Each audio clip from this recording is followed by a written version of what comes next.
All right, I think we have all the right people in the room, so we're going to move on to our next budget workshop. Thank you for being here today. My pleasure. I'll hand the floor to you, Eileen. Okay. Good morning, Commissioners. I'm Eileen McNichol, your HR Director, and this morning I'm going to share with you our pay plan analysis and our pay plan and pay plan structure adjustment recommendations.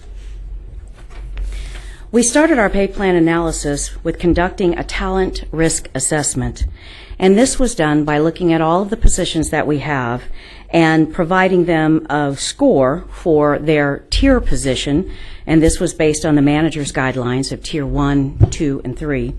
Turnover rate, where we have a greater than 10% turnover rate for positions that have more than 11 positions in that job title, and known market pay issues. Each position was given a score, and then we ranked them based on those scores. We then conducted a market survey with our current peer group from the Evergreen study for the 28 positions that had high TRA ranking scores.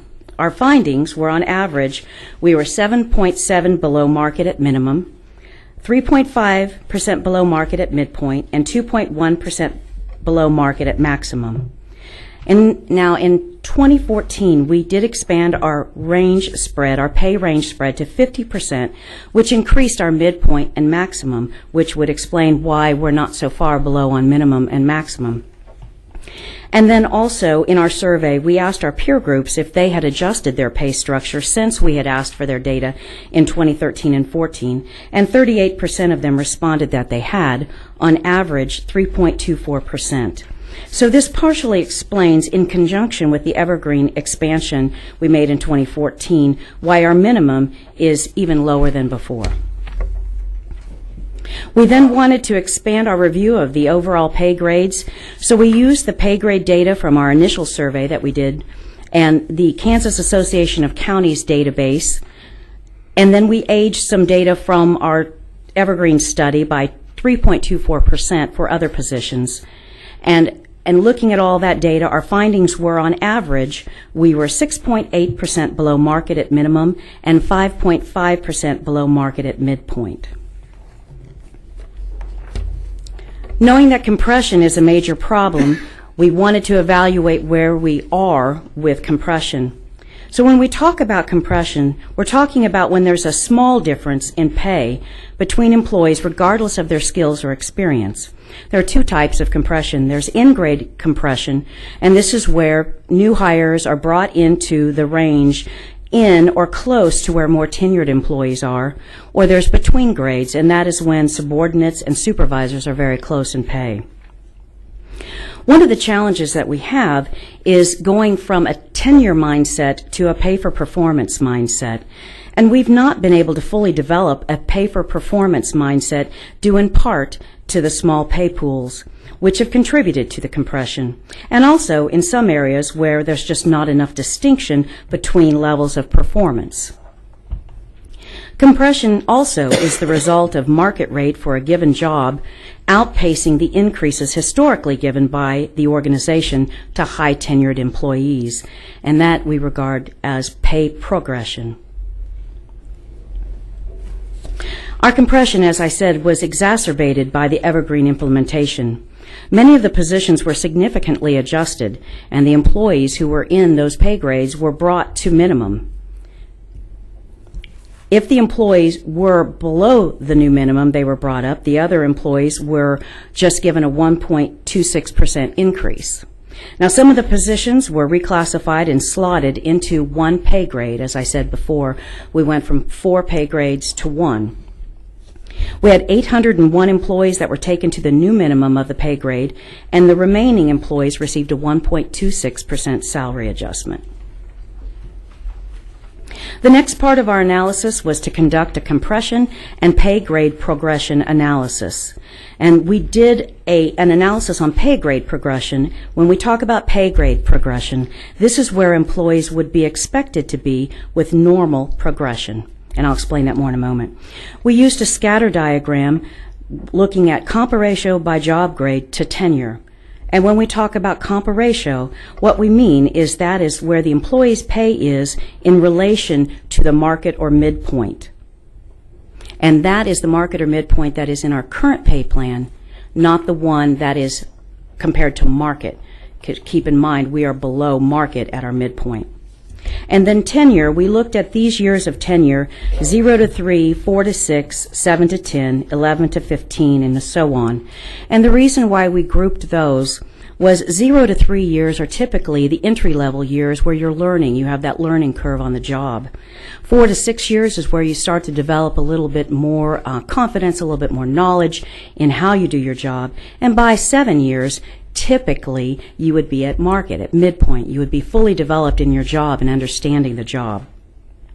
After 7 years, you would be building towards the rest of your career and becoming very knowledgeable and increasing the depth of your knowledge in your job from years 7 to 15. So that's why we divided those years that way. Plus, we had a number of employees that extend way beyond 15 years. So when we looked at pay progression, we used these assumptions. We assumed that there was a 2% pay increase annually for the Sedgwick County employees based upon a history of pay increases that have had a shrinking pay pool, and we did have a year of frozen salaries. As I said, typically in the market, regular market, there is a 3% increase annually. And when you look at a pay progression on that 3% annual progression, it would take 7 years for an employee to go from entry level to market, and then another 7 years to maximize their market potential in their job. And when I talk about market, what I mean is that every job has a market value. When you come into the market, you come in at an entry level, as I said, 0 to 3 years, and then by year 7, you've mastered the job responsibilities, and then from year 7 to 14, you are developing that full set of institutional knowledge. You go deeper into the understanding, and of course that's what we're looking for. We want people that have that institutional knowledge. But in a typical market, it would take 14 years to go through a job progression from entry level to maximizing your value in the market. In our findings of our pay progression, we found that it takes 21 years for our employees to go from minimum to maximum.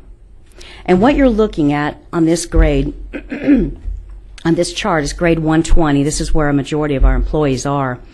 And I just want to explain this scatter chart for you, scatter diagram. The y-axis is the tenure, and this is the years of experience for our employees, 0 to 3, 4 to 6, 7 to 10. You can see that. The x-axis is the Compa-ratio, and again, this is where employees' pay is in relation to our midpoint, not the market midpoint, but our midpoint. And when you look across here, you see minimum, and that is at 0.8. That's 80% of Compa-ratio. Midpoint or market is at 1. That's 100%. That's 100% of market value. And maximum is at 1.2, or 120% of market value. So what we did is we took a look at each one of the job grades, and this is grade 120, and we took a look at where our employees fell compared to their tenure and their Compa-ratio. Each one of the blue dots is an employee in grade 120. Then we looked at the normal progression that we would expect our employees to have, as we said, with a 2% increase per year. And you'll notice the green boxes. The green boxes are indicative of what we would expect in a normal pay progression. So when you come in at an entry level of 0 to 3, you would be at market from 80% to 84%. Do you see that across the bottom? Just want to make sure that you're understanding what we're looking at. And then in years 4 to 6, you would be at 0.84 to 90% market in a normal progression. And then in years 7 to 10, you would be at 90 to 0.98 in normal progression. You're following up the green boxes. And you would go up all the way. So you could see it would take about 21 years before you would max out. Now you'll notice the red circles, and I know you've all heard people, well, we've referenced people being red circled. What that means is when you have reached the maximum level of your market value. That means that your job doesn't have any more value in the market. And that's why we red circle people. We do not continue to compound their salary. So the next thing we did, to help distribute a pay pool to address the compression, we created this progression matrix. And what we needed to determine was how do we distribute, as I refer to the pie, so that it is more equally distributed to help people move more so to where they should be in pay progression. So we talk about low outliers, before the box, and high outliers. And what I mean by that is, if you look at line 7 through 10, the tenure 7 through 10, you'll see that there are blue dots from 0.8 to 0.84. Those are the low outliers. Those are people that are much further below in their progression than others. And when we did this analysis, what we found was that a lot of these people were either promoted into new positions, which caused them to have a low Compa-ratio, or in some cases they had been demoted.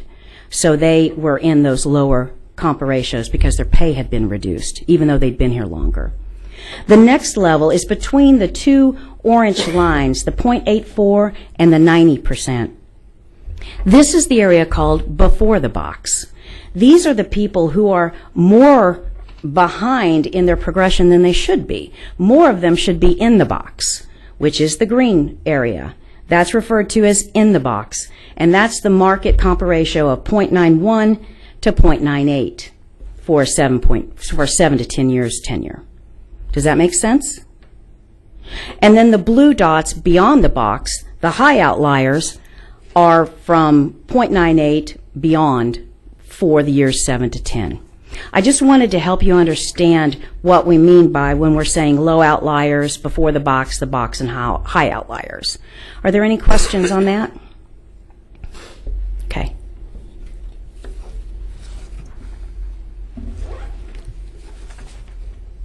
So then we put this chart all together, and it's the progression matrix chart. And this is why I didn't send this stuff to you earlier, because I just really think you kind of have to walk through it, you know? I mean, you could see the slides, but I think it would be easier to walk through it. So here we've taken the matrix of the low outliers, the before the box, the in the box, and the high outliers with the tenure and where they would all fall within their Compa-ratio. And I put a little diagram at the bottom just to try to help diagram where the low outliers are. They're in the brown box.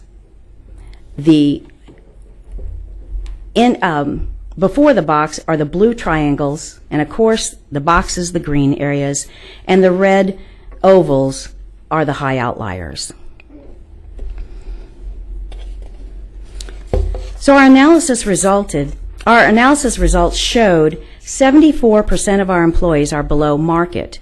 And when we say below market, that means they're in the 80 to 100% Compa-ratio. 20% are at market, which is 101 to 120. And then 6% are above market, which means more than 120 Compa-ratio.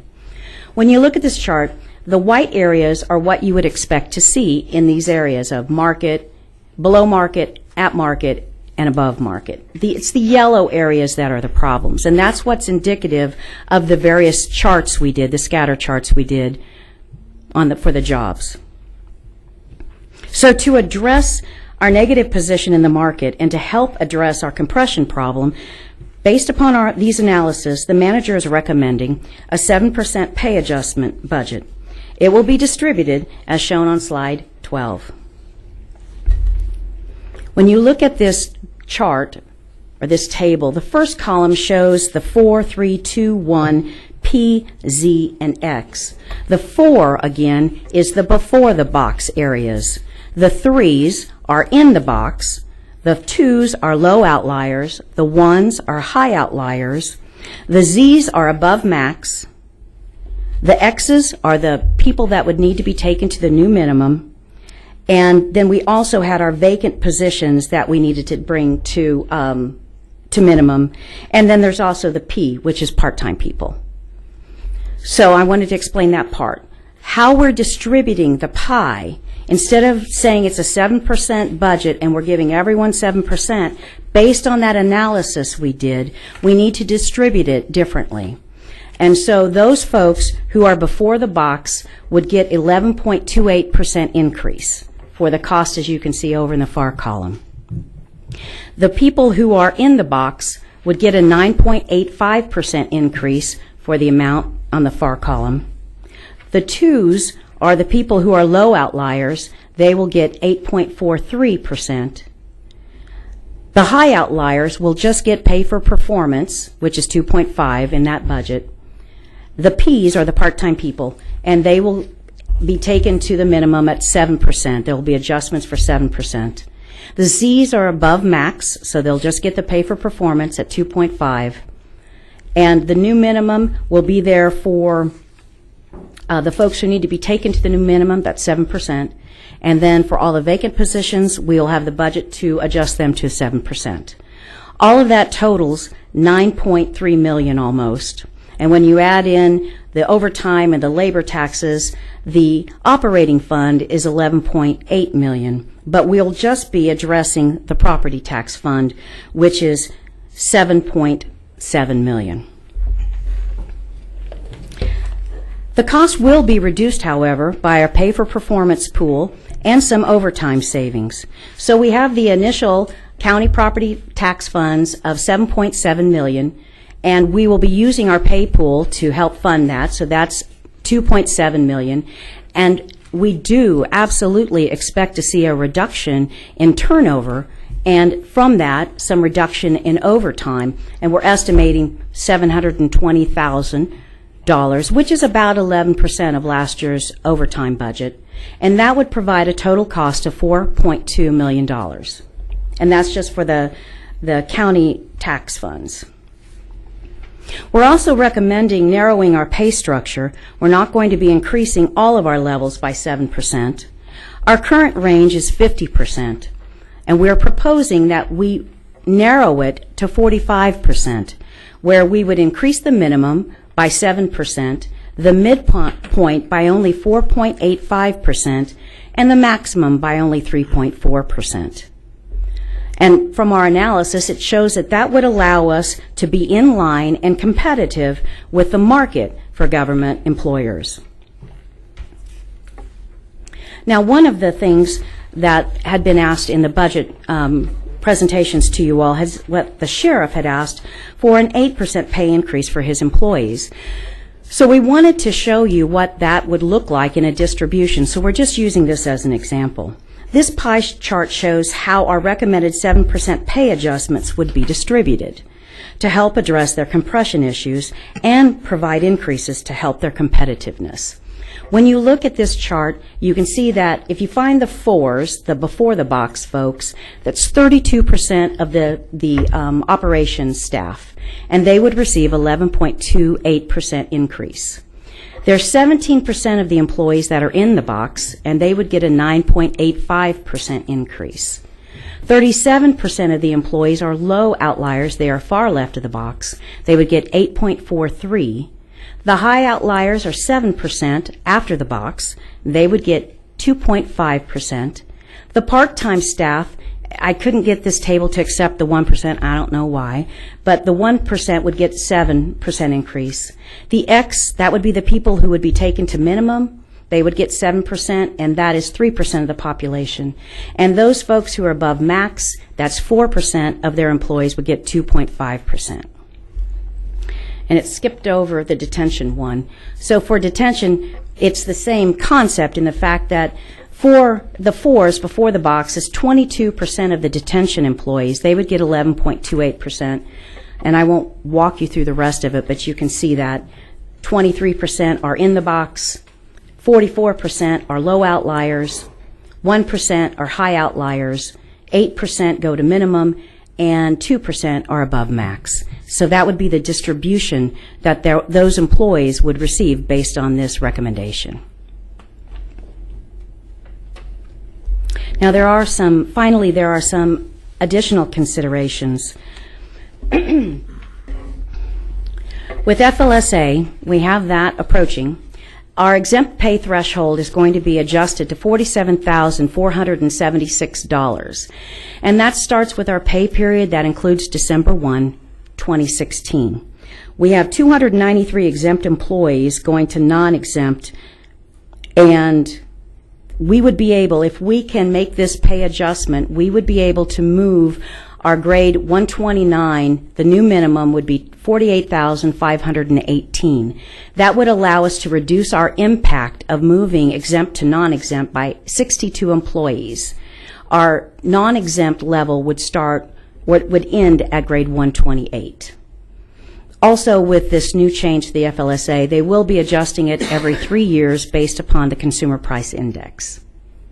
Another consideration is we would recommend that we use a pay-for-performance matrix, and this would be where we would be taking our pay-for-performance tiers and looking at that in comparison to an employee's Compa-ratio.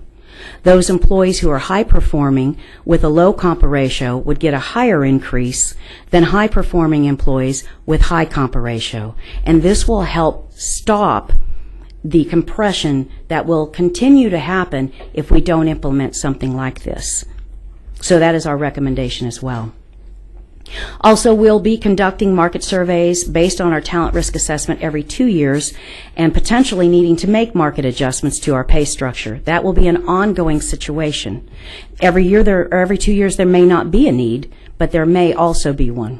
And then we would conduct full market analysis every 4 to 6 years, and the next time we would do that would be 2019 or 2020. And then we also would recommend that we plan for pay structure adjustments of 2% annually to set money aside so that we would have the money to do that when it was necessary. That concludes my presentation, and I would be happy to answer any questions that you may have. All right. Well, thank you for the presentation. Commissioners, any questions for? We have a couple. I'm not sure who was first. Okay, Commissioner Norton. Eileen, go back a couple of slides. That was good. I assume that the number twos, the low outliers, don't get as much as the before the box, which they're right next to. Correct. Start widening that compression gap. Is that correct? Right. I mean, they'll get a raise, but you're trying to push the before box into the box and the in the box that are very low up into closer to the midpoint. That's correct. Trying to move more people to where they should be in progression and moving them differently based on where they are. Right. Okay. Yes, sir. That's all I have. All right, Commissioner Peterjohn. Thank you. Slide 3, you mentioned the peer group. Walk me through who we have on our peer group and kind of how we're using them as a measuring benchmark. This is from the Evergreen study that we used. We had 9 respondents that respond to our survey. It was Butler County, City of Newton, Wichita, Cowley County, Douglas Do me a County. favor, slow that down. I'm writing this sorry. down, so I Okay. can't write that fast. Start again, please. Butler County, Kansas, Newton, Newton, the City of Newton. yes, City of Newton, Wichita, Cowley County, Kansas, Douglas County, Nebraska, Overland Park, Kansas, Johnson County, Kansas, the state of Kansas, and then there were a number of people who participated that we sent surveys to that didn't respond.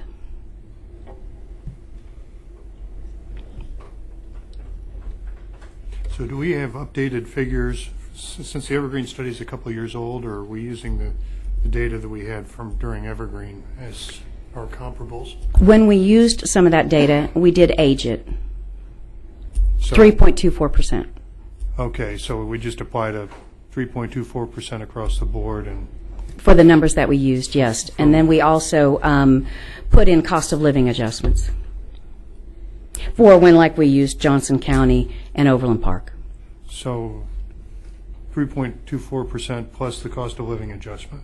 Right, which is down. We're lower cost of living, of course, than Johnson County or Overland Park. Yeah, but we're probably higher than, I'd say, Butler, Newton. Actually, we're at the same, according to Evergreen. Really? Mm-hmm.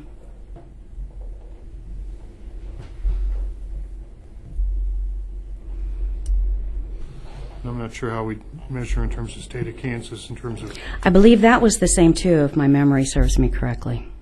okay. Let me ask about the adjustment in terms of, if I kind of go to the back, I think it'd be, let's see, not all of these are numbered, so I'm a little shaky. The total cost slide, which I think was about the fifth from the back, ended up. This one? The estimate we had was the cost of about $4.2 million in property tax funds. Do we have an idea in terms of all funds? What sort of number? I mean, Yes, that's if you're looking at this slide, it's 11.8. when it says operating funds, that's. I'll let Lindsay answer that question. These are her numbers. Okay. If you go to slide 12, Slide 12. Okay.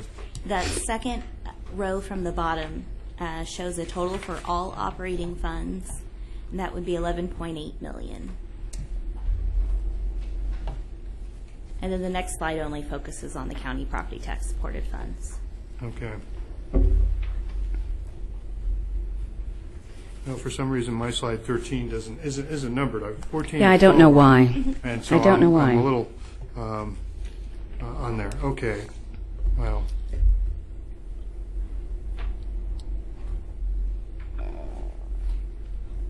Let me ask you, Ben, since we have, you mentioned in here labor taxes as part of it, and obviously the more you pay, the more you'd have in terms of Social Security for most people, except for a very small number that have maxed out. I want to make sure if that was just the Social Security or if there were other benefits that would be larger, and maybe that's a Lindsay question. It is. That is actually our total labor tax rate, so that would include retirement costs, both FICAs, workers' comp, and unemployment as well. Okay, so it's the whole shoot and match. Thank you. Other questions from commissioners? Mr. Chairman. Yes, Commissioner Unruh? Thank you. Thank you. So that I understand, number 13, property tax funds only at 7.6 million, and then we're adjusting. So the 4.2 is what we consider to be a net change from what we had originally protected. Correct.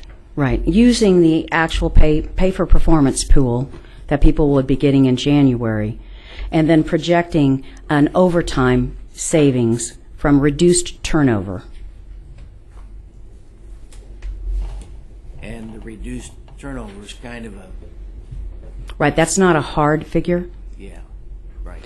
This amount is about 11% of what we paid in overtime last year.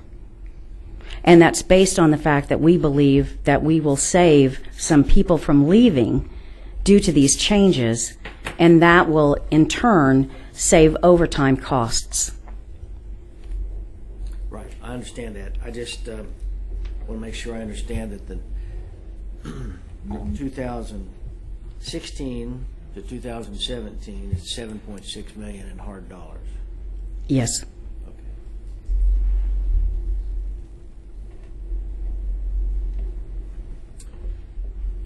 I'm working on my questions. I'm sorry. Okay.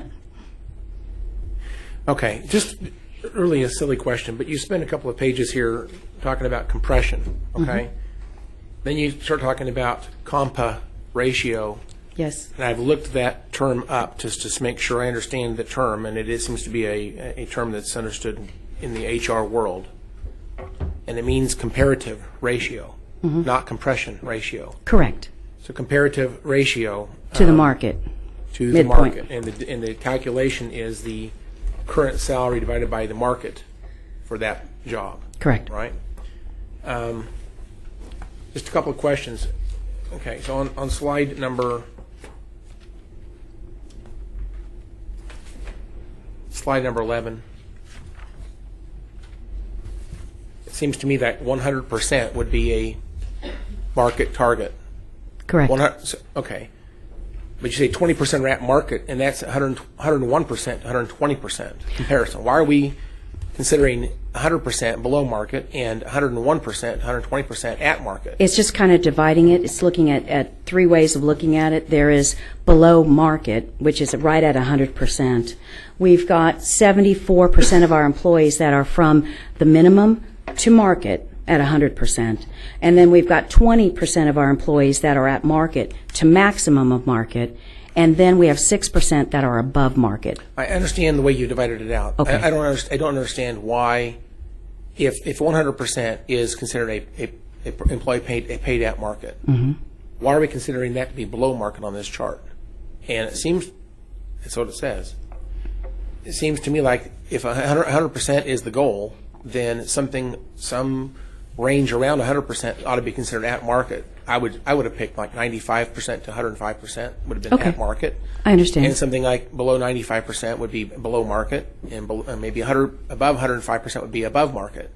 But that's not what you've done here. You've said 100% is below market, and 120% is at market. I understand what you're saying. And this was kind of based on earlier when I was looking at the pay plan structure of entry level, market, target, and then premium pay. So I could change that around, and we could put at 90 to 110, and that would be fine too. It's just a calculation. I guess I'd like to see it redefined, because Okay. I think these numbers are misleading in Okay. my opinion. Okay, I appreciate the analysis, but I don't agree with the way it's been presented. So. I understand. And second of all, it seems like, do we have any, Could I ask for a Yes, point? yes, go right ahead, please. What would you like the market to be, 90 to? I would have picked 90 to 110 would be fine, or 95 to 105, something in that range. Okay. We'll do that. But 100 ought to be the center point. Okay. And then whatever range we use, whatever windows we want to use, I would use the same range We can do that. for the below market and the above market. Okay. So, Yeah, we'll just make the two going the other directions. okay.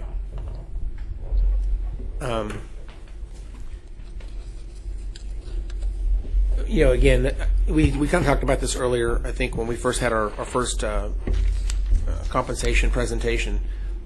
I understand the reason that people are using 7% as the recommendation here, but until we see a budget, I don't know that we should spend. To me, this is just an example. Maybe the right number is something other than 7. These are very defined numbers, but at 7%, I can sure see an example on how that money would be distributed, Correct. at least under this recommendation. Right. On page 13, you said there's a 2017 pay pool, including overtime and labor taxes, which is $2.7 million. Is that where did that number come from? Commissioner, that's the 2.5% recommended pay pool that had been initially included in the budget requests that you saw during your budget hearings. This is the forecast impact of that on the county property tax supported funds. Okay. And then, so if you take that into account, you're saying that the difference to us, for us to consider for property taxes to do this, would be an additional $4.2 million in property tax. Yes, sir. And that accomplishes everything we've discussed today. Yes. Okay. All right. I have other questions. I need to get to my other questions. On the sheriff's presentation, that was a 7% distribution, not an 8%. Correct. Okay. Showing how our proposal or recommendation would be distributed. Okay. So on slide 17, is my takeaway from this that this is not a significant financial hit to us for this FSLA or FLSA impact? The takeaway is that this is not, the analysis on this page is that we're not, I don't see any dollars on this page other than that what the minimum for them is going to be. But in terms of the budget impact, we don't have that number. Commissioner, we have not completed an analysis of the impact of FLSA. I think what Eileen is saying on this page is that the effect of changing the minimum salary of range 129, grade 129, will be to move it above the new threshold for FLSA. And so the 62 employees who are in that grade right now who would be affected by FLSA would not be affected if we implement these recommendations. But the larger implications of the new FLSA regs on Sedgwick County have not been determined. That's going to take some time for us to complete the analysis. Okay. I have other questions, but I'd like to go to Commissioner Peter John for now. Thank you, because staying on the FSLA and the pay grade 129, saying reduces the impact by 62 employees if we manage to keep it above. Eileen, do we have any idea at the moment kind of what our current number of people who are above the FSLA minimum is at the moment versus the people who are underneath it? I mean, if we're talking about reducing 62 employees and with a total county workforce of, I think the paper, the Eagle's giving me a figure of 2,757 was what they published recently. We have 293 exempt employees that would go to non-exempt if we make no changes. Okay. Do we have any idea how many exempt employees we have right now? Total? Not off the top of my head, I wouldn't be able to give you that solid number, but we can give you that. So if we do nothing, we have 293 exempt move to non-exempt once our federal mandate kicks in and Correct. Towards the end of this year. I just love when Congress passes a new law. I'm sorry. Just edicts from Washington don't make me a happy camper, but be that as it may. I'll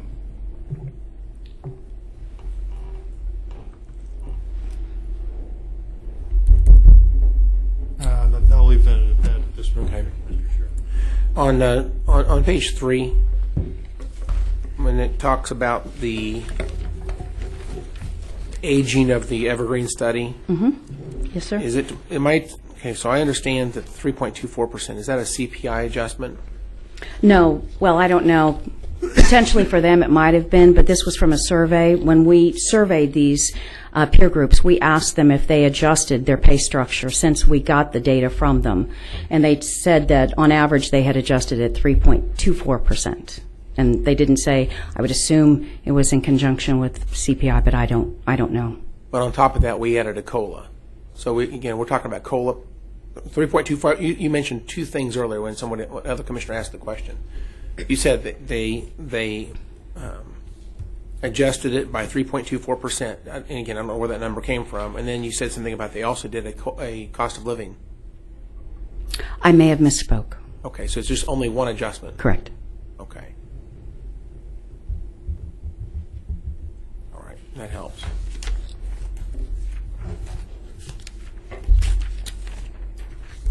I also do just want to point out on the sheriff's pie charts,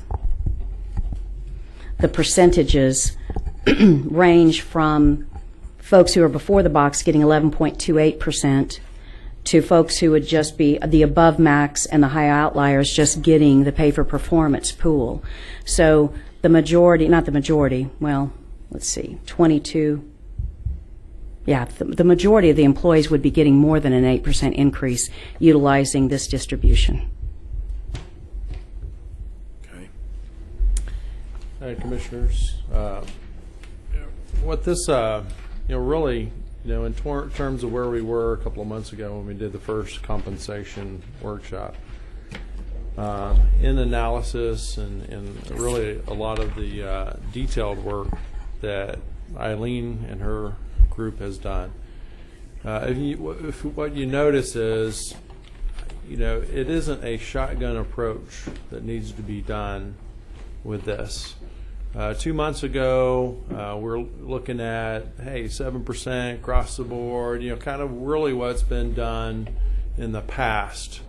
What we've attempted to do over the last couple of months and a lot of detailed study is actually develop a pay management plan instead of the typical across the board, hey, we're going to want a 2 or 3% pay increase, whatever.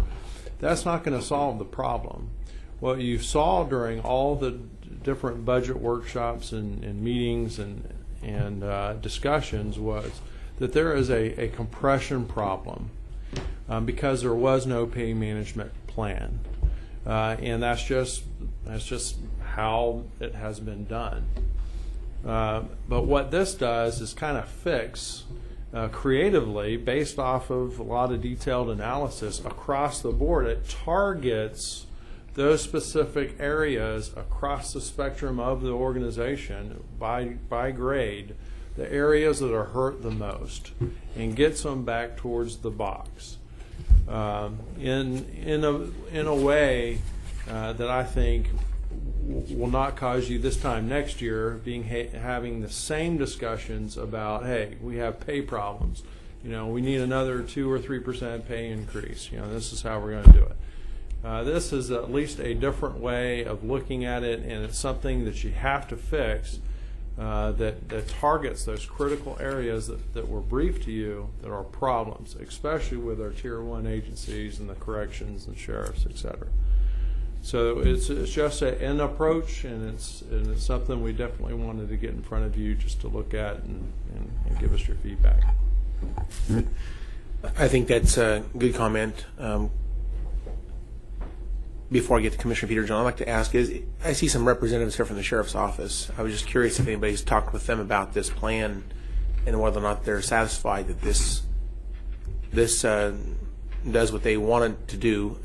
I did ask a question during their budget presentation about compression versus just salary, and I think they answered the question. It's surprising to me, but they answered the question not what I expected, but they said that compression was not the most important thing to them. It was the other aspect. In other words, just salary levels, not necessarily the compression issue itself.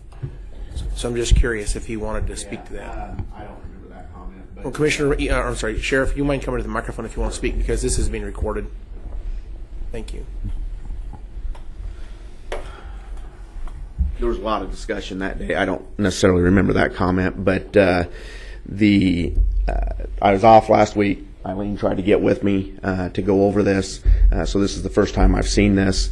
I think that I know I made the comment in front of you all before that our proposal for 8% was just a one-time fix. That's not the best way to go about doing business, but we're bleeding people, and we're bleeding people tremendously.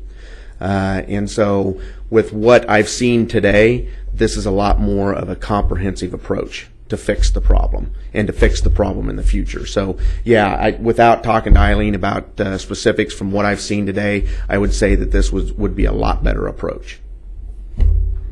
Okay, that's the feedback I wanted to hear. Thank you very much. Commissioner Peter John? You asked my question. Oh, okay.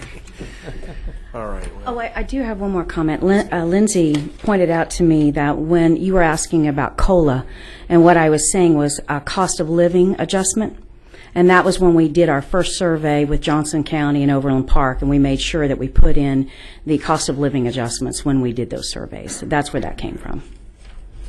That helps. Okay. Commissioners, other questions? Commissioner Unruh?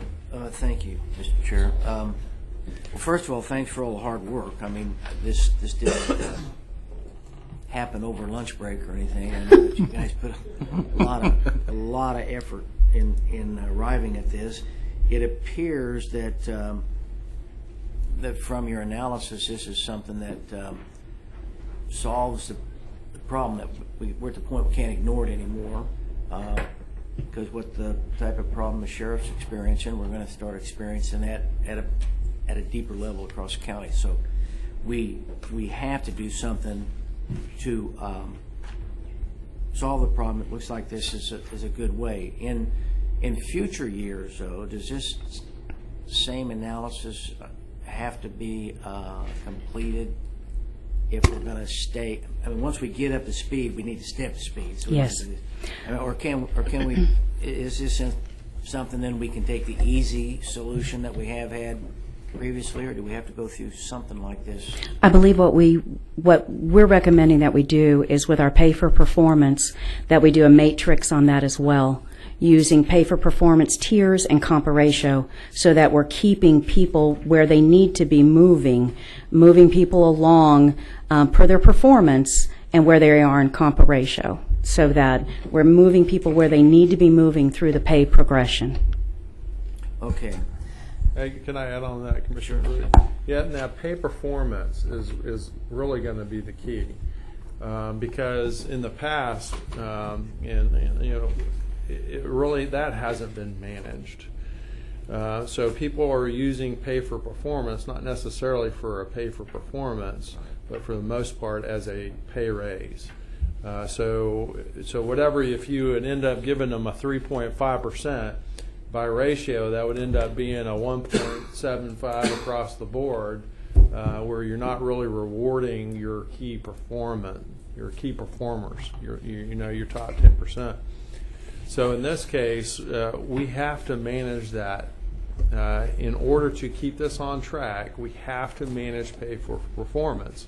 So we have to dictate, say if you've got 200 people in your department and only 15% can get the number 4, top, pay percentage, we have to ensure that. We have to maintain the bell curve. If we don't maintain the bell curve, it will never be a pay for performance.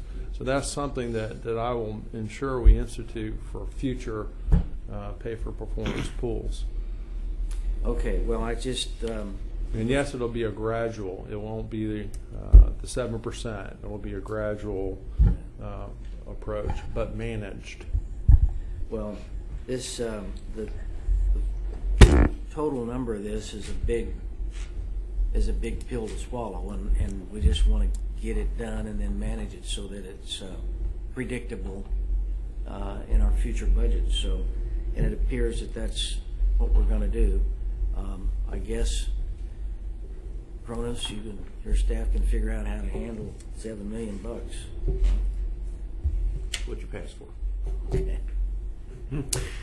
All right, good comments. Commissioner Norton? Well, if we don't stay true to pay for performance with key performance indicators, and I think the manager said bell curve, we'll be right back in the soup pretty quick with this. But you have to realize that with real pay for performance, you'll get some compression, because some high level performers in an area will move up pretty quickly and start pressing on supervisors and other people. If the supervisors or whoever lag a little bit. So you have to realize that, and hopefully you correct that in the 3 to 6 year time frame that you're going through, and watch it every year. The other thing that the commissioners need to understand is with pay performance, if you're going to solve this, you got to have a pay pool that will create the ability to stretch it out. You can't say that it's going to be 1% and think there's going to be a delineation between the top performers and the low performers, because that makes it 1.5 to 0.5, and that's not enough money to stretch it out. So you've got to put enough money in the pay pool to have the high performers really rewarded, and the marginal and low performers know that they're not going to get much. I mean, I've seen this in the real world, and that's exactly what happens. So you have to stay true to that. It's not a one-time deal this year. We can't say, no, freeze all the wages 1%, because you'll be right back into the middle of this the next year. So just a cautionary tale. I'm going to springboard off those comments in just a moment. Before I do, Commissioner Ranzau. Yeah, I'd like to get some more details as far as specifically who's getting increases and what percentage. I'm not talking about names, but you've calculated this on certain jobs and numbers of people and what percentage they'll get and all that sort of stuff. If you could provide that information. Certainly. And I guess I have a question along what Commissioner Norton is saying. Well, first of all, I think we need to be cautious when you compare yourself to some peers, some of whom are raising taxes or increasing revenue 13%, let's say up in Wyandotte County, I think it was, or wherever, to include increase in the mill levy. I mean, are we going to compete with that and try to emulate that? Also, I think we have to be careful and not overstate the problem or overstate the benefits of this proposed solution. I mean, I'll just leave it at that. And also take into our benefits package. It's not just pay. But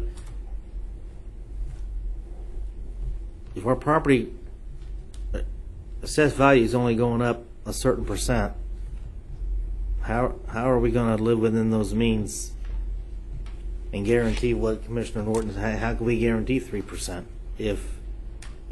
How much do we get if our assessed value goes up 1%?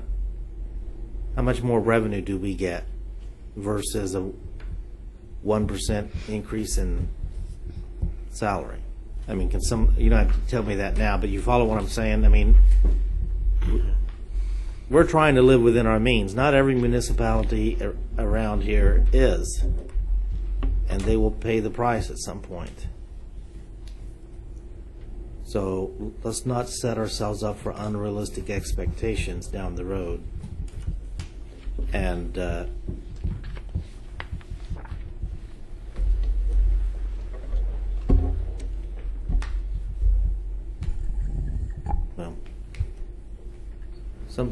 grass may appear greener on the other side, but it isn't always. So I think we just need to make sure we're not comparing.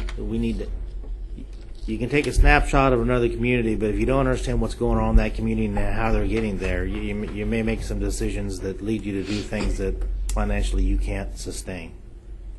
That's my concern.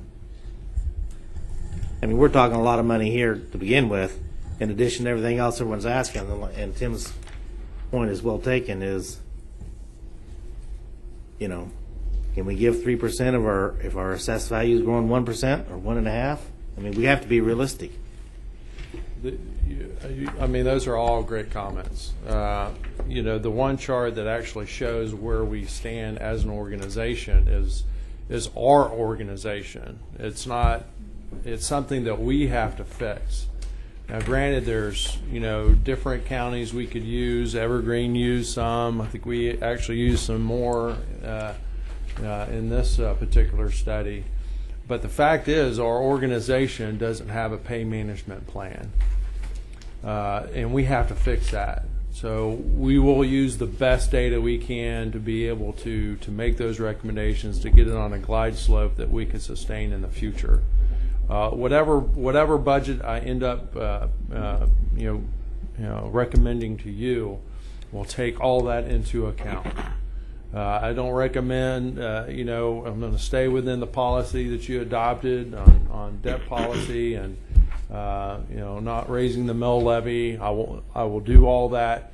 But in terms of trying to get a handle on this and fix a long-term problem, this precedes many of us in here. So I'm just trying to get to fix a problem that I see, and I saw it within the first 90 days and put it in my letter to you. My 90-day letter is something that I feel like I need to address in a way, and I look forward to having a discussion with you about that.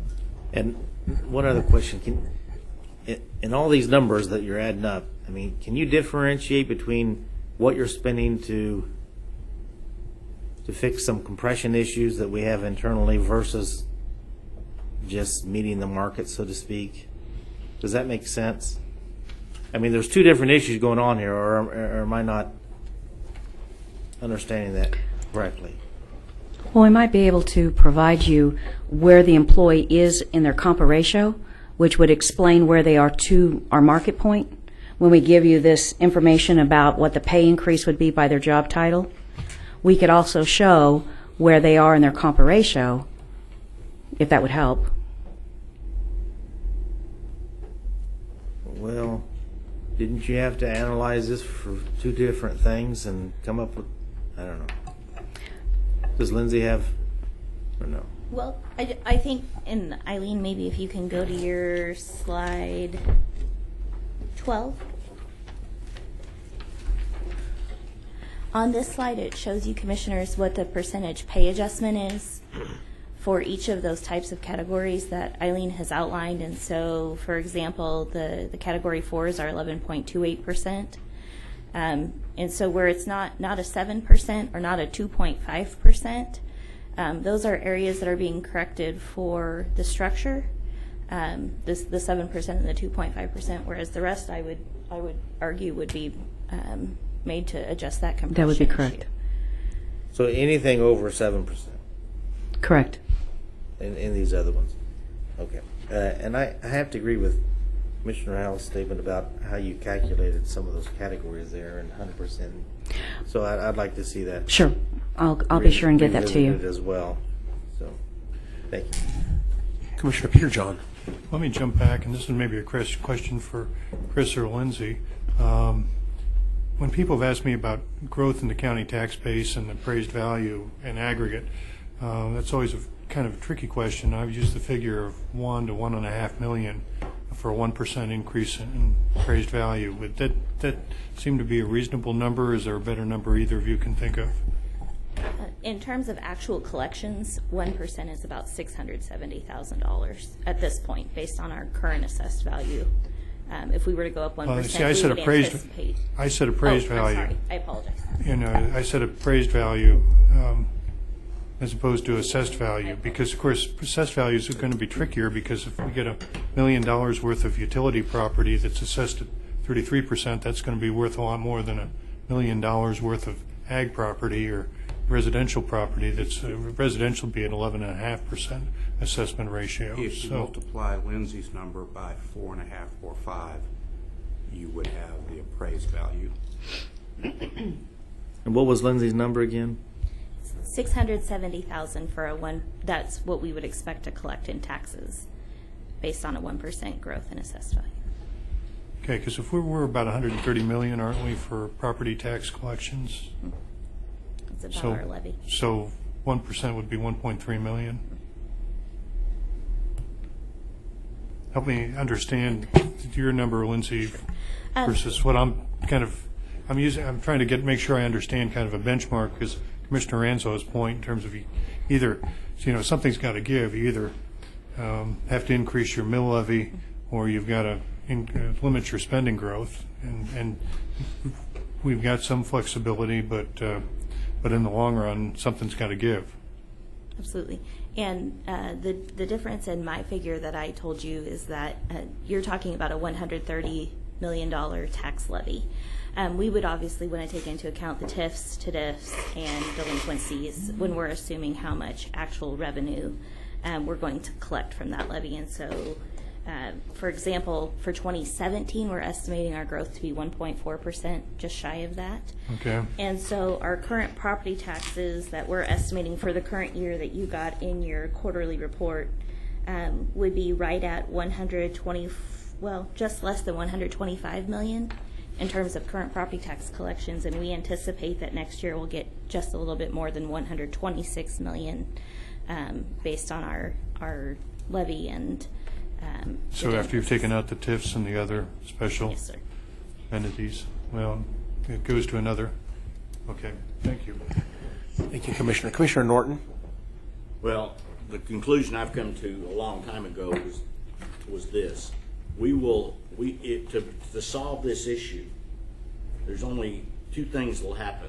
We'll do some of this and reward people and get them on pay, and we're going to eliminate people on the other end in programs, and we're going to have to be cautious, because you can only eliminate people in programs that are paid for by property tax, because eliminating people paid for by grants and everything doesn't affect any of this. So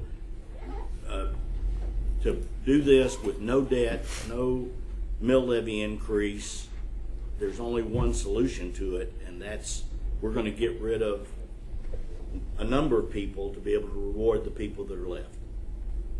I don't see any other way you're going to be able to do it. Something's going to go away to get us on the pay structure balance, and that'll be tough for this commission to fight their way through and think through. But I think, as I've looked at it, that's the only one conclusion I could come to. Now, Manager, you may be able to do magic with the numbers. Yeah, it's a $413 million budget. So I mean, without having given you my budget yet, certainly that is not my number one priority, is to eliminate people. I mean, if I had to solve it by eliminating, tons of people, then obviously I haven't done my job. So let me introduce my recommendation first before we start Okay. getting excited about that. But I promise. I will be pleasantly surprised. Well, so then my job would be fulfilled if I could do that. I would take that task on. Well, we look forward to seeing the budget soon. Commissioner Ranzau. So what's it cost for 1% pay pool for tax-supported funds? Do we know that? In the aggregate, including overtime and labor taxes, it would be just under 1.1 million.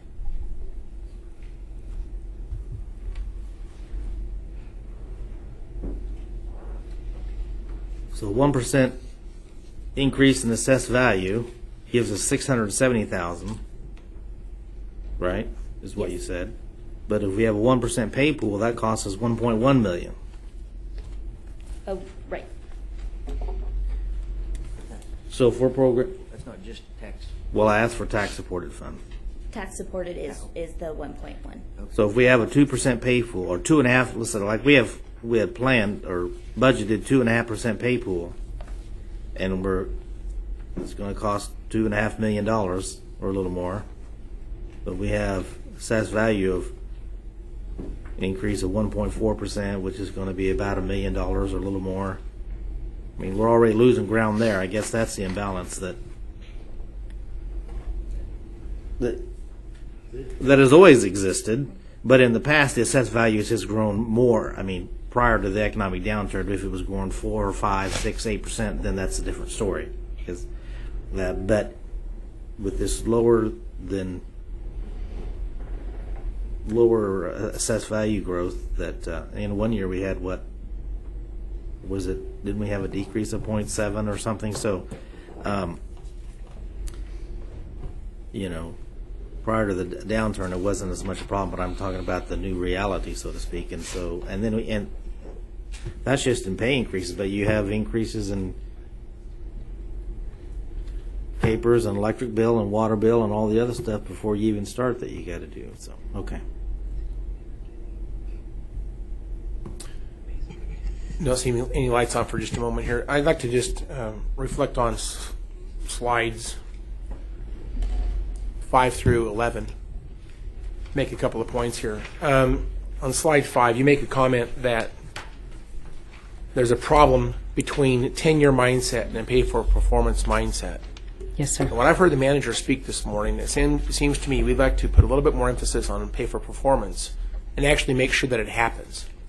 So it's not rewarding employees necessarily based on their time here, although longevity and faithfulness to the county is certainly something we want to recognize in some way. I think to everybody, I think there's going to be some type of a base raise, I think, for anybody just being here. But for those folks that are taking on more responsibility and exceed our expectations, we want to make sure they get recognized with a salary increase, and that's what the pay for performance mindset, I think, is. I think that's what you said, if I understand correctly. Okay. Let me point out, all of the analysis from slides 6 through 11 is all based on tenure. That's correct. All of the analysis, all of our plan to decompress is based on tenure. It has nothing to do with performance.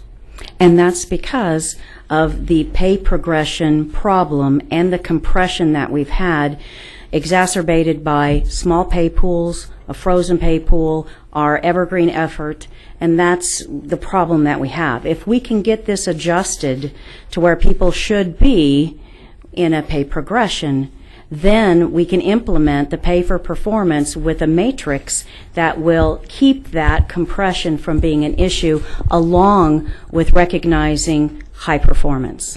Okay, so let's go back to slide 12 for a minute. What is the left column?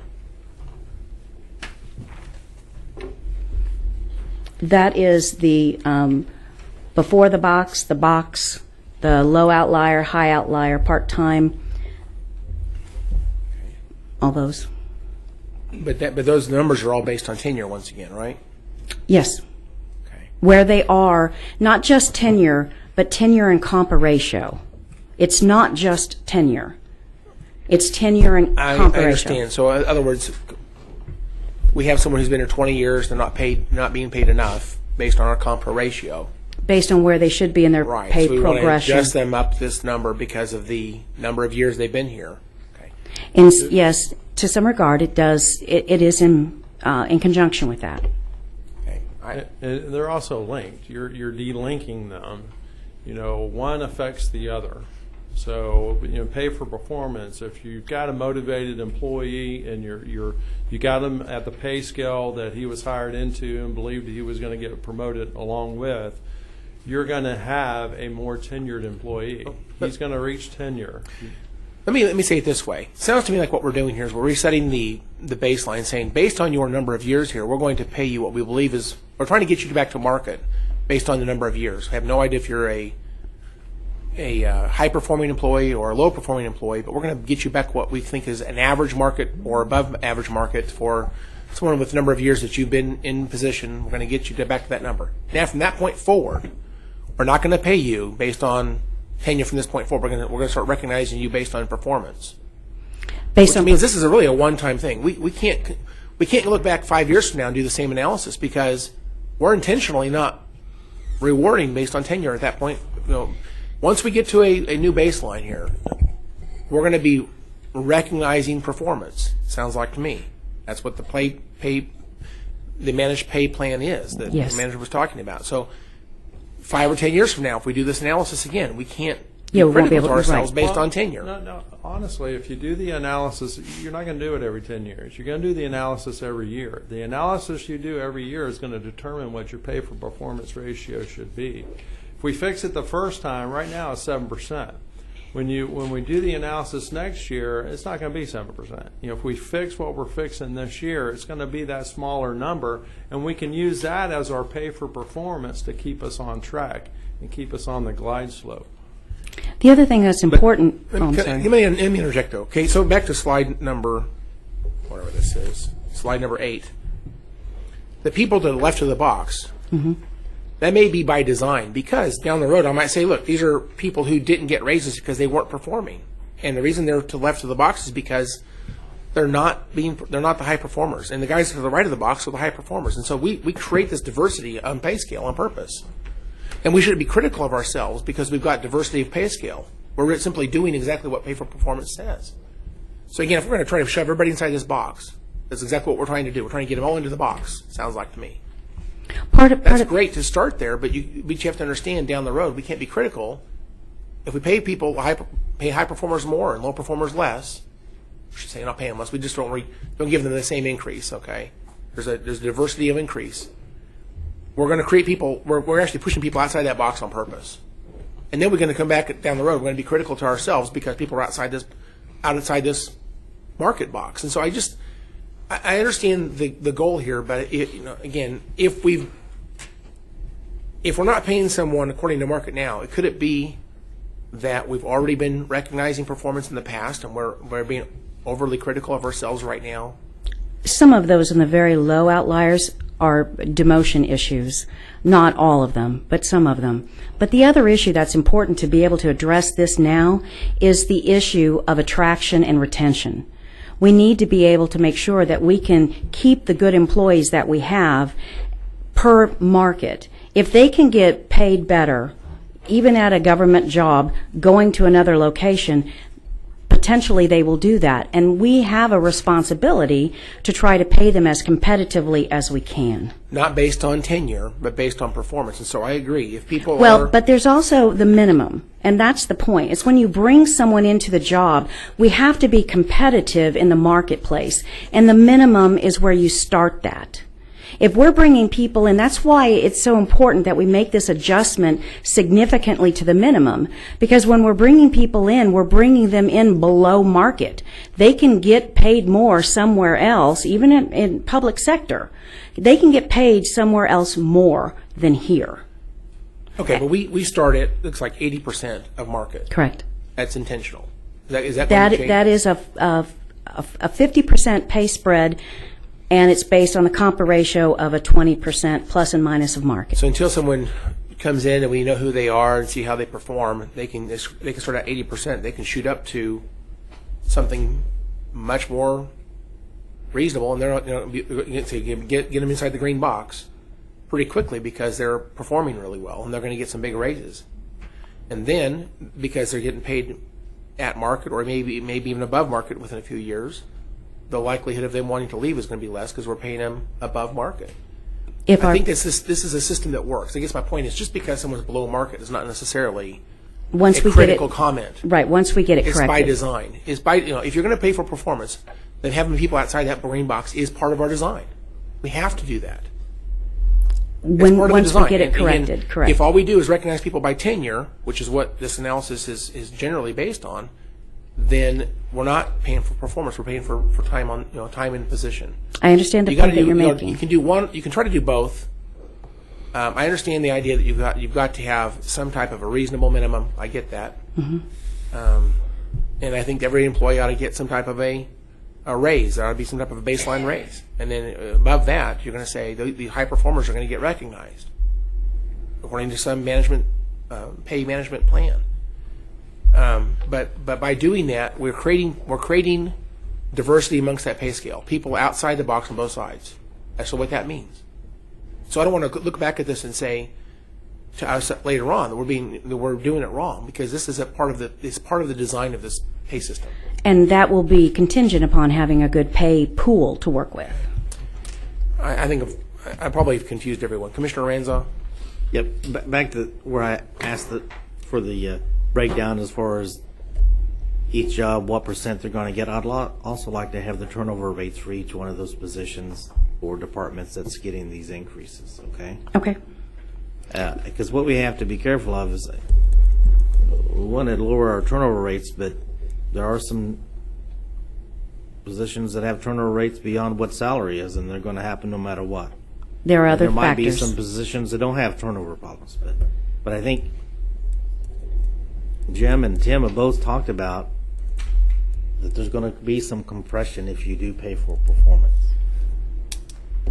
There has to be, because right. if we compare ourselves to other counties who are just giving COLAs and maybe automatic pay increases where everybody goes up the same amount, then they're going to be a lot tighter, and they might, and so we're going to have some people higher, and But there's a difference between what people get paid and the pay structure. It's the pay structure that we need to make sure is competitive, and it's a different issue with people's movement, employees' movement throughout the pay structure. now I understand, but when you do this study, then you go back and compare what people are getting paid, right? We compare what the minimum, midpoint, and maximum is for a pay job, a job grade, For what people are getting, or for what they are paying in that pay structure. and then that ends up Everyone has a pay structure. Right. And that's what when we do a market salary survey, we're looking at pay structure. But if their pay structure is adjusted based upon automatic across-the-board types of raises, it's going to look different than ours. If it is, yes. It could be. Than pay for performance, depending on what degree you implement pay for performance, and so it's going to look like it's skewed again and again and again. And we ask those questions, we do the market survey to find out what But the system problem it is you can't compare one of our employees that's a high performer with another one. I mean, we don't get into that data. You just get averages. Right, you get an average of the number of people that are in that pay group, and that's a different set of data. And we don't get information on mill levy increases or anything else, or assessed value increases. There's a lot of, and once again, we're looking just at pay and not benefits and a variety of other things. But, okay. So you make a good point. So, this time next year, it may be useful to look at what the approach is based off analysis for the next year or the follow-on years. One size may not fit all.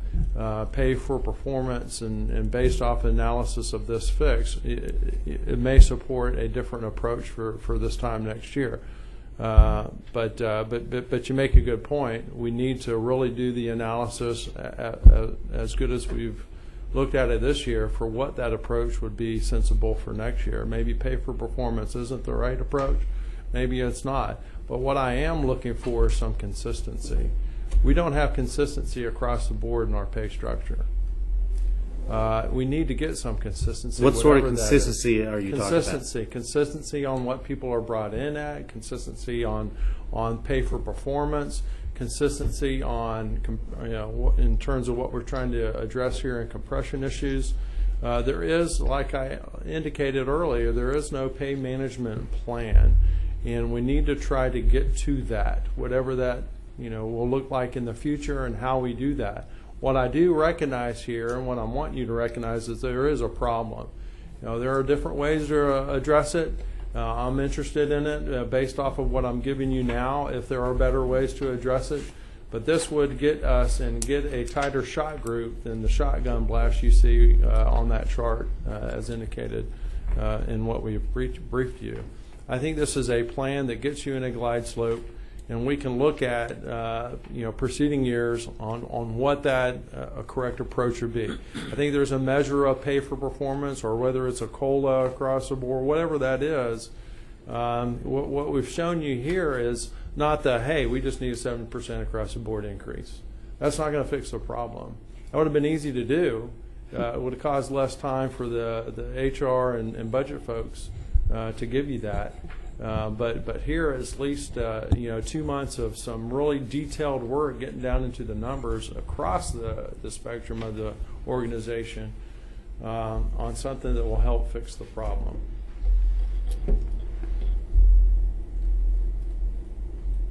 Commissioner Peter John. Well, thank you. Let me, as I understand, on slide 12, we're here. The category 1, this would be the highest, just pay for performance. These would be the people who are in the red circles on slide. No, the red Slide circles 8. are Z. They're above max. They're above max. Correct. The ones are the people who are, So they're, well, I'm sorry, they're at the 2.5%. Yeah. So they're the Z, Correct. the Z category that you have here. So they're above max. Even though they're above max, we'd still give them a 2.5% increase. but it's not an increase to their base pay. They're maxed out. They get a lump sum that would be equivalent to that, and then it's spread out over the pay periods. Okay, because I'm trying to understand, and I appreciate Commissioner Anzo's comments in terms of how we approach this. Let me ask a different question on slide 12 so I understand this. Are we counting all the full-time employees, and would that be everybody in that EE column except for the P category, the 208 that are part-timers? Yes, that's everyone except district court or contract employees, the fire union, flat rate employees, or the district attorney employees that are on their own pay plan. Okay, so it's not counting all county employees, because I was trying Almost to ask, all. It's over almost 2,300 employees, full-time. But I was trying to, that leaves us about 500 short in terms of our full-time employees, isn't it? Our full-time employees around 2,750? Well, we can't count the fire union, and we have some contract employees, and the district court. We don't include them. I just wanted to make sure we were, who was and wasn't being counted, and Right. if they're outside that equation, I think it's important to, so we're excluding the fire union, the members of the fire union bargaining unit, the courts, and some folks in the DA's office. Correct. Is there anybody else? Contract employees. We have a significant number of contract employees? I think what? I don't remember the number off the top of my head. A handful. Okay, Maybe I can 8 or only 10. I can only think of one off the top of my head. But There are a few. The Just in all that group, and probably, Dr. Rourke. well, probably 20. Maybe not that many. I'm just mentally trying to see the list. There's a handful of them. yeah, okay, well, if we're including the folks who, the medical professionals for every position, including, I mean, I would assume everyone except our new coroner, he was the one I was thinking would be a contract employee, but the other coroners or the other There are a couple of other pathologists, doctors. medical Yes. pathologists on the staff, I assume Yeah. would be included in here. But if they're not, okay, thank you.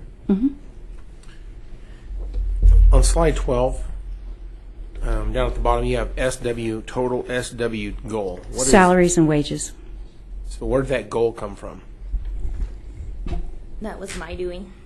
Eileen told me the figures we were aiming for, and I went in and calculated how much that would cost. in our total operating funds to do an adjustment. In budget. Okay, what is that? It's just salaries and wages alone, Is basically. it a If we percentage took- of, is it a 7% Yes, it increase? is. Is that what that is? If we took just salaries and wages only and did a 7% increase, that's what we started with to give us an estimate of what maybe the ratios were that we could apply so that everybody got the right share of the pie. Okay, and the 7%, again, was a number we started with based on the Evergreen study. Based on the further analysis that we did this year. I guess I want to understand where that 7% came from. It's where we are below at minimum to the market. Okay, minimum to the market. Now, when you say minimum to the market, can you please define what that means? When we did our salary survey and we asked the peer groups to give us their information, the information that they gave us on their pay plan, we were 7%, our minimum ranges on average were 7% below theirs. So again, is that And that would be, in my opinion, that's contributed to the fact that we did half of the adjustment at Evergreen, and then there's been 2 years since that people have adjusted their pay plan where we have stayed stationary. And so our minimum is the part that's being affected the most because we expanded our pay grade, so it pushed out our midpoint and our maximum, but our minimum didn't move far enough to be competitive. And it's been exacerbated by the Evergreen changes we made and the fact that 2 years have gone by and we've done nothing. Let me simplify this question. Is our market midpoint in the peer group's market midpoint, they're 7% different? No, they're not at midpoint. Let me...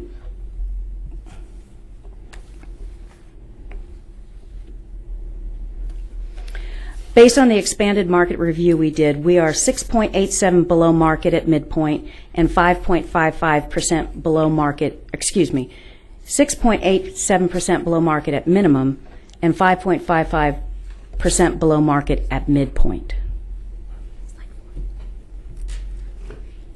What slide number is that? 4.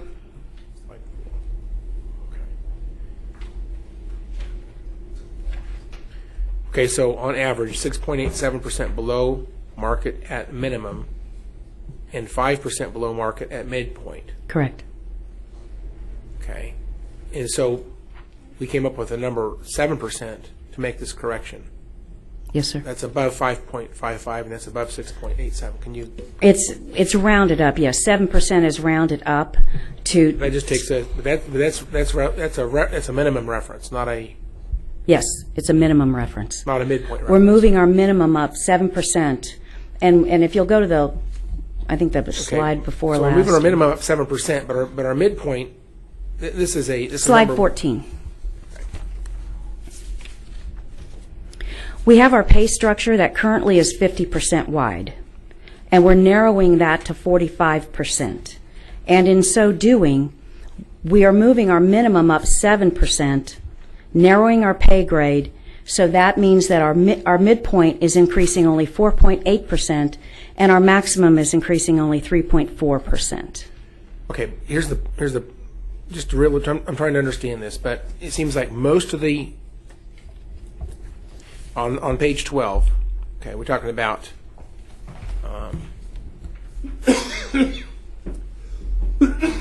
people that are above maximum. We're getting 2.5%. Correct. People that are below minimum are going to get bumped up to a new minimum, and that's a 7% increase. Correct. Okay, then other folks that are in there, some of these are getting 8.43%, some 9.85%, some 11.28%. Please describe where are those folks on these charts? 8.43. Where someone who gets 8.43%, where would they be on that chart on page? For example, on page 10. Ooh. On page, I lost it. Page 8, I guess it is. Okay. Someone who needs an 8.43% or 9.85% or 11.28%, where would that person be on this chart that needs that type of a different increase? Hold on. Because your 7% was based on a minimum correction. Hold on. Okay. If you look at the tenure line 7 to 10 years, just as an example so I can explain it. Okay? The first group of blue dots that you see, those are the low outliers. Those are the ones that are going to get 2. They are the 2s. They will get the 8.43%? Yes, 8.43%. Going in one set right before the box, those are the 4s, and they are going to get 11.28%. And that takes care of the compression. Because if you give them both the same, they move up and they're still compressed. Okay. The 3s in the box will get 9.85%. But okay. And again, it's because our progression is not really per the market. Our job progression is slower than what market should be. So we're trying to get people closer to market for retention purposes. That's why we are doing this pay progression. Again, on slide, whatever slide that is, 6. We've got people, we're saying that typically the market moves 3% per year. So it takes, from when you enter a job, it only takes 7 years to get to midpoint and 7 more years to get to maximum. And that's 14 years. With our progression, it takes 21 years to get to maximum. And that's why we can lose people, because they're not being paid in market competitively. And they can go get a better paying job somewhere else. So this is why pay progression is important to look at as well for retention purposes. Okay. I'll wrap up it's more of a comment than a question. Okay. But it seems like majority of our corrections here are not dealing with people at the minimum. They're dealing with people closer to the midpoint. And I guess I'm just surprised that when the midpoint number on that, whatever page it was, that showed a 5.55% correction needed, these folks are getting somewhere between 8 and 11% increase, and they're not at the minimum. They're above minimum. But it's 2 separate things. We're doing 2 separate things. We're adjusting people's pay, and we're changing our pay structure. 2 separate things. That midpoint doesn't have anything to do with these percentages of changes that we're making to pay. Okay. Let me just chew on this for a little while. I'm Okay. going to come back with other clarification questions. Commissioner Norton? Well, you're trying to fix really 3 things at one time.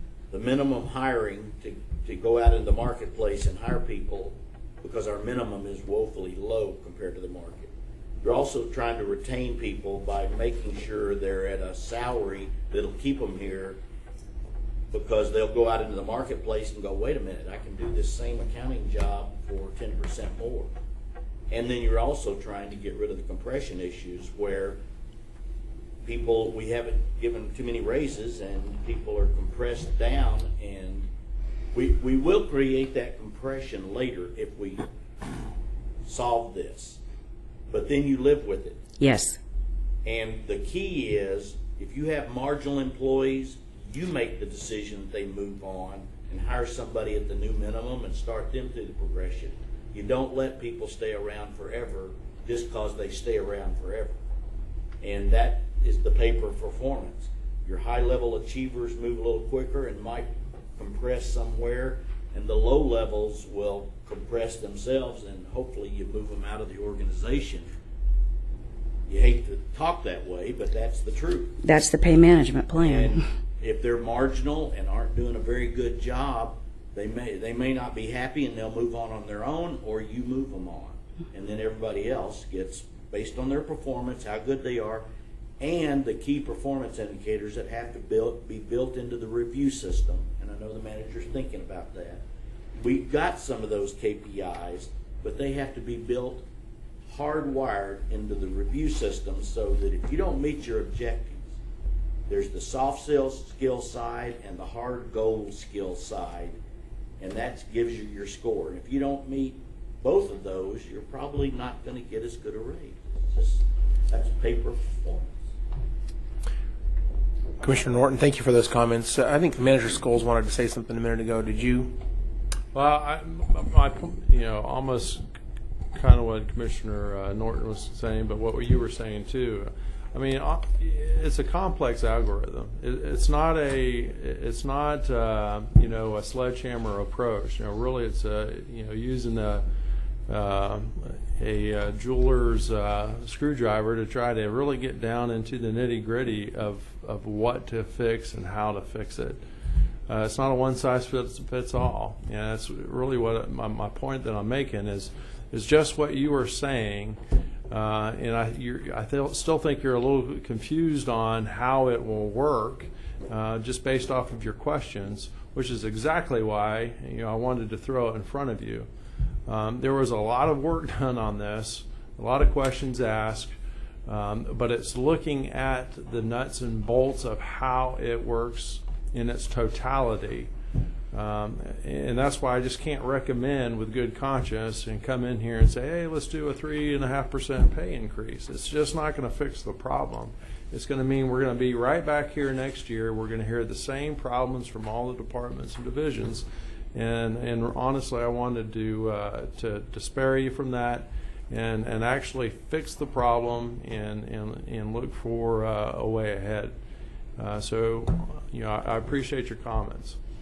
So just for clarity, just so I understand, is it your intention? Maybe you don't want to tell us this yet, but is it your intention to get to this in 1 year, or is this a transition to some? Is this a multi-year transition plan? To be followed. Okay. All right, Commissioner Ranzau. Yeah, well, kind of along the same line. Regardless, I'm not just interested next year. I'd like to see an analysis of 4 or 5 years and projections. Put things in perspective. By my calculations, in order to do a 2.5% pay pool that we budgeted, would take a 4.51% increase in assessed value. Unless someone can tell me differently, but based on those numbers, I did 4.5. We're getting 1.4. To do 3%, like market is doing, we need a 4.92. We need essentially a 5% growth in assessed value. So that's not going to happen. So that's my concern as we move forward, that we're setting ourselves up for something that's just unrealistic. But makes my job tougher, doesn't it? yes. Makes all of our jobs tougher. All right, Commissioner Peter John. If I can kind of segue off Commissioner Ranzau's point there, because not only does it make all of our jobs tougher, it should make us go back to square one and say, hey, is there a better revenue source out there that, since we've been viewing this as kind of an aberration. Historically, if you go back prior to 2008, the numbers that we had in terms of the figures Commissioner Ranzau threw out, 4 or 5% growth in the tax base was not unusual. In fact, a number of years where it would actually be higher.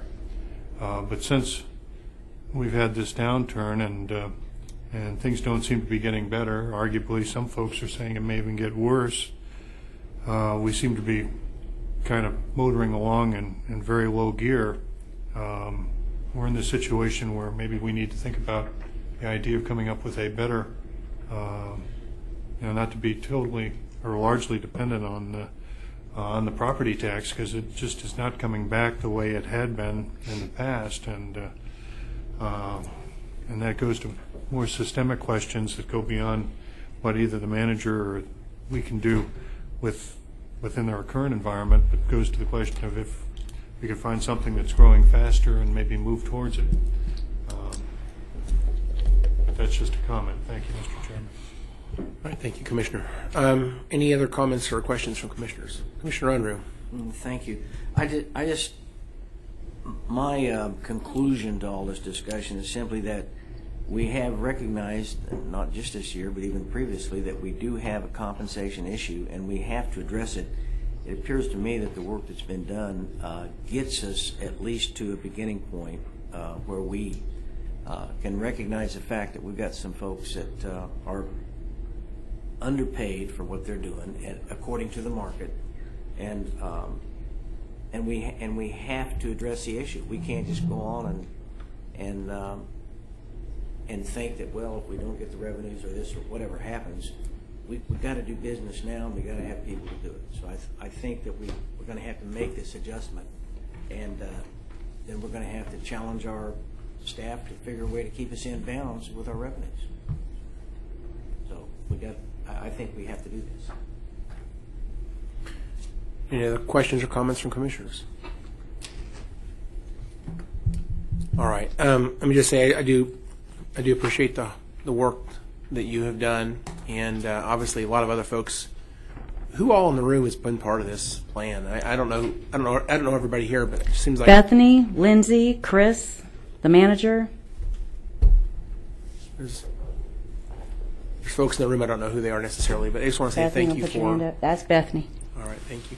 I just want to say thank you for you and your staff to putting this together. Obviously, it did take a lot of work. I do generally agree with the idea that in order to fix this, we need to not be across the board. I don't think that helps. Right.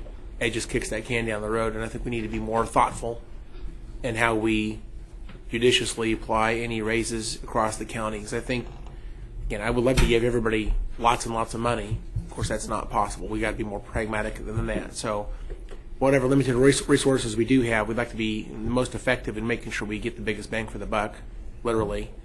So again, I think a very thoughtful plan like this that says we want to recognize certain areas that need help makes sense. We need to move away from the across-the-board mentality and do something that makes more strategic impact in trying to accomplish our goals. And so I think that's what this is doing. My question, of course, I think is what all the commissioners are wondering is how are we going to do this financially? And of course, I'm looking to the manager for a creative, and of course, I'm sure Chris Cronus is working behind the scenes as well.